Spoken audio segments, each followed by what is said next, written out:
আজকে দেখুন কি রান্না করেছি। প্রথমে দেখুন বন্ধুরা ভাত করেছি,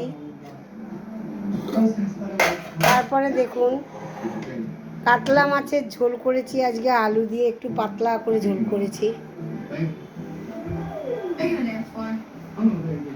পাতলা করে ঝোল করেছি।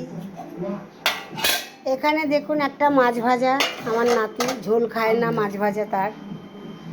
এখানে দেখুন ওল ভাতে দিয়েছি নারকোল দিয়ে, কাঁচা লঙ্কা, নারকোল আর সর্ষে, একটু সামান্য সাদা সর্ষে দিয়ে ওল ভাতে মেখেছি। আর এখানে দেখুন নারকোল ছোলা দিয়ে কচু শাক করেছি। আমার এই রান্নার ভিডিওটি যদি ভালো লেগে থাকে বন্ধুরা, লাইক করবেন, শেয়ার করবেন, একটু কমেন্ট করবেন।